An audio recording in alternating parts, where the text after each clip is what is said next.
काय हो, एवढा चारा आणून टाकताय? उद्या कार्तिक आहे, माऊलीकडे जाय ना काय? काय गरज आहे जायची? बघता ना रानात काय हाल लावले पावसाने. येतोय का तुमचा माऊली? माऊली बिवली काही नाही.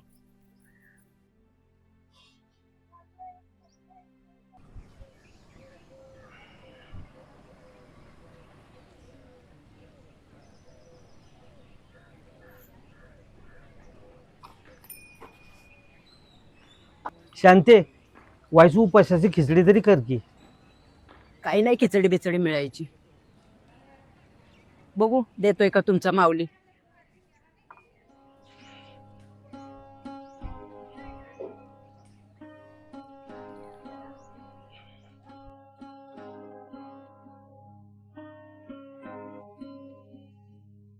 बाबा, कार्तिकी एकादशीला एवढी गर्दी का असते? अरे, ज्ञानेश्वर माऊलींनी आळंदीत जिवंत समाधी घेतली, त्यामुळे ज्ञानेश्वर माऊलींच्या दर्शनाला सगळे वारकरी येतात बघ.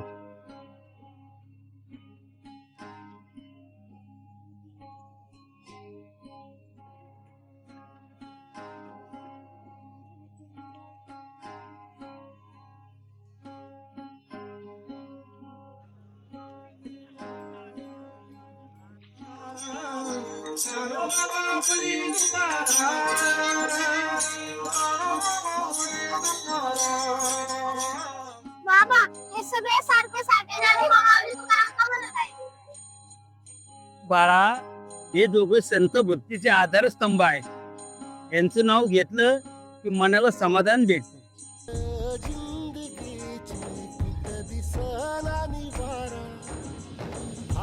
बघता ना रानात काय हाल लावले पावसाने. येतोय का तुमचा माऊली? माऊली बिवली काही नाही. माऊली, एवढा पाऊस का पाडला? पिकं वाहून गेली. माऊली, तुम्ही सगळ्यांचं रक्षण करता म्हणता, मग आमच्या शेतकऱ्यांचं असं का? आता घरच्यांचं पोट कसं भरू? बियाणं परत कुठून आणू? बाबा, बाबा, काय झालं? काय नाही रे, भुकेला पोटी गरगरलं जरा. माऊली, बघ तुझी भुकेमुळे काय हालत झाली. विकर जगाचा पैसे नाही, जगाची भूक भागवतो. बघ माऊलींनी किती पुण्याचं काम दिलंय तुला. सगळं ठीक होईल, फक्त विश्वास नको घेऊ नको.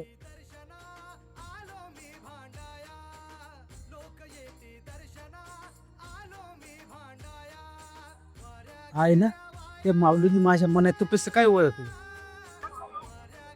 काही नाही खिचडी बिचडी मिळायची. बघू देतोय का तुमचा माऊली.